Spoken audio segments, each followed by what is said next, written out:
acara Dedi Berbagi dengan episode yang ketiga. Saya akan berbagi mengenai bagaimana kita mengoperasikan sebuah bangunan dengan konsep bangunan hijau. Jadi saya akan bercerita, berbagi pengalaman bagaimana saya mengelola gedung-gedung dengan konsep-konsep bangunan hijau. Baiklah, seperti biasa, saya adalah anggota Ikatan Ahli Bangunan Hijau dan saya juga core founder Green Building Council Indonesia. Seperti biasa, saya akan menjelaskan mengenai disclaimer bahwa presentasi ini hanya dipergunakan untuk panduan umum dan hanya untuk tujuan-tujuan bahan informasi dan bukan sebagai pengganti standar nasional, peraturan pemerintah, peraturan daerah yang mungkin diperlukan. Setiap bangunan berbeda sesuai dengan keadaan di lapangan. Para perancang, pemasok, dan kontraktor biasanya menggunakan penilaian keahlian mereka setiap bangunan sesuai dengan standar dan peraturan yang ada. Kemudian presentasi ini tidak menggambarkan dukungan TBCI atau tiap fee terhadap sesuatu produk. Perlu diketahui oleh sahabat-sahabat bahwa ada dua peraturan yang berhubungan dengan bangunan hijau. Yang pertama adalah peraturan atau Permen PU 2 2015. Bangunan hijau adalah bangunan yang memenuhi persyaratan bangunan gedung dan memiliki kinerja terukur secara signifikan dalam penghematan energi dan air dan sumber daya lainnya melalui penerapan prinsip bagaimana bangunan hijau sesuai dengan fungsi dan klasifikasi dalam setiap tahapan penyelenggaraan. Kan dalam Pergub 38 tahun 2012 yang dikeluarkan oleh pemerintah daerah DKI menyatakan bahwa bangunan hijau adalah bangunan yang bertanggung jawab terhadap lingkungan, sumber daya yang efisien dari sejak perencanaan, pelaksanaan konstruksi, pemanfaatan, pemeliharaan sampai dekonstruksi. Nah, itulah dua peraturan pemerintah yang mengayomi bangunan hijau di Indonesia. Selain itu, perlu sahabat-sahabat ketahui bahwa ada 6 kategori atau prinsip-prinsip yang harus menjadi perhatian pengelola bangunan.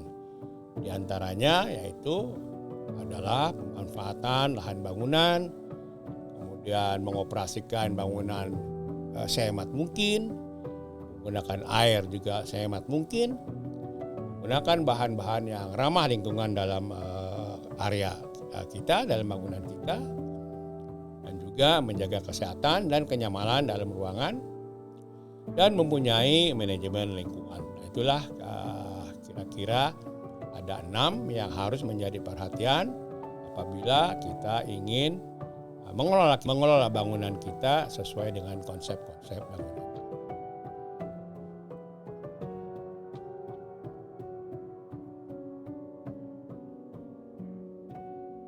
Baik, kita akan lanjutkan sekarang ke kategori yang kelima atau prinsip yang kelima, yaitu kesehatan dan kenyamanan dalam ruang yang saya anggap ini juga sangat penting apalagi dalam masa pandemi ini, karena salah satu faktor bagaimana kita mengurangi mitigasi daripada virus itu dengan mendilusi, jadi memasukkan udara yang baik ke dalam ruangan. Di dalam kategori kesehatan dan kenyamanan dalam ruangan ada beberapa kriteria yang harus diperhatikan oleh para pengelola bangunan ya. Jadi adanya umpamanya asupan udara bersih yang memadai. Ya, jadi kita harus yakinkan bahwa asupan udara bersih ke dalam bangunan kita ini cukup sesuai dengan standar-standar baik SNI maupun ASRE ya, yang menjadi patokan untuk bagaimana kita menentukan jumlah udara masuk yang masuk ke dalam gedung. Kemudian kita menjaga lingkungan juga dari asap rokok. Ya. Sekarang semua bangunan itu memang disarankan dan ini ada peraturannya tidak boleh merokok. Kemudian kita juga harus bisa kalau tidak mampu ya kan mengontrol kadar CO dan CO2 ya. Kalau CO bisa diparkir, kalau CO2 bisa di daerah-daerah yang padat penghuni. Kemudian menjaga lingkungan terhadap polusi fisik dan kimiawi, menjaga lingkungan terhadap polusi biologi, menjaga kenyamanan visual ya. Jadi bagaimana cahaya lampu itu cukup terang terhadap di dalam kantor kita, dalam bangunan kita, kemudian juga menjaga dari kebisingan ya. Kemudian kita juga melakukan survei kenyamanan terhadap para penghuni. Itu penting ya untuk bahwa gedung kita ini belum melakukan operasional konsep-konsep jauh ya. Baik, diharapkan pengelola bangunan mempunyai atau menjaga jumlah asupan udara bersih ya. Tadi disampaikan dari luar ya. Jadi udara bersih dari luar minimal sesuai dengan standar yang berlaku tentang tata cara ventilasi dan sistem penggunaan udara yang ada ya. Umpama bisa pakai SNI atau ASRE ya, sesuai dengan standar.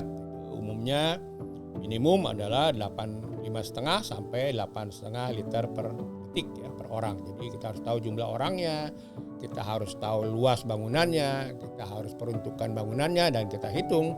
Kemudian jumlah asupan bersih itu kita lihat ya kan, kita ukur di dalam ruangan AHU atau dimanapun apakah itu sudah sesuai atau juga mempunyai kampanye dilarang merokok ya, karena emang gedung kita umumnya adalah gedung yang dilarang merokok ya. Kemudian kita melakukan kontrol terhadap larangan tersebut. Apakah larangan tersebut ditaati tidak oleh para penghuni gedung ya. Biasanya banyak sekali pelanggaran-pelanggaran yang dilakukan oleh para penghuni gedung ya, yang mereka masih suka merokok. Nah, jadi memberlakukan aturan dilarang merokok tadi ya, ada di himbauan maupun poster ataupun surat edaran ya.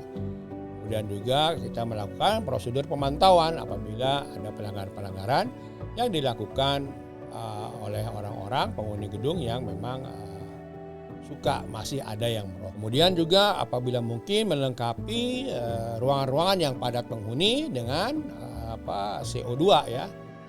Umpamanya di ruang serbaguna, di restoran, di tempat ruang rapat umum ya, sehingga kita bisa memantau kadar CO2 itu berada di bawah standar ambang batas maksimum yaitu 800 sampai 1000 ppm ya. Dengan meletakkan sensor, kemudian sensor itu dihubungkan ke fresh air unit sehingga apabila kadar CO-nya naik maka fresh air unitnya akan bertambah kecepatannya sehingga memasukkan udara bersih agar bisa memantau kadar CO2. Nah, untuk di parkir sendiri ya itu mungkin juga sekarang udah ada peraturan bahwa parkir yang di basement mungkin 2 lantai 3 lantai itu sebaiknya juga dimanfaatkan menggunakan CO monitoring ya, sehingga hubungannya itu ya tentunya dengan penghematan energi ya. Kalau apabila kita tidak menggunakan sensor CO biasanya exhaust fan yang ada di carpark itu yang besar-besar itu kan bisa 7,5 kW, ada 15 kW itu jalan sesuai dengan jadwal. Walaupun carparknya itu masih kosong, tapi dengan menggunakan sensor CO, ya fan tersebut akan jalan apabila kadar CO-nya naik. Maksudnya apabila parkirnya penuh atau sudah ada isinya, maka fan-nya itu akan jalan mulai pelan-pelan sampai apabila kadar CO-nya tercapai tinggi sehingga fan-nya bisa full speed. Nah itu juga ada aspek dari penghematan energi ya. Kemudian kita juga diwajibkan atau disarankan tentunya sesuai dengan perawatan berkala dalam SOP yaitu pembersihan filter, oil pendingin, alat pembantu AC, ya semuanya, air conditioningnya diperiksa, dibersihkan, dan diharapkan ya kan diperiksa apakah ada bakteri patogen ya. Diminta pihak ketiga 6 bulan sekali atau setahun sekali meriksa di daerah air handling unit, terutama di coilnya, di drain pan-nya, apakah mengandung bakteri patogen ya, sehingga harus diukur ya kan, maksimal kumannya itu adalah 700 koloni per meter kubik, itu sesuai dengan Permenkes nomor 1405. Kita harus melaksanakan itu minimum 6 bulan sekali. Selain itu juga kita harus untuk kenyamanan para ini, kita melakukan pengukuran tingkat cahaya ya sesuai dengan standar SNI. Untuk kantor itu 350 lux ya. Ukur secara berkala, kemudian juga mengenai kebisingan juga diukur ya, umumnya itu 45 desibel ya di kantor, ruangan kantor. Kemudian juga kita ukur mengenai suhu ya, berapa suhu yang ada di ruangan kantor ya, umumnya suhu itu kan antara 25 sampai 26 ya, sesuai dengan pedoman daripada Green Building Council ya.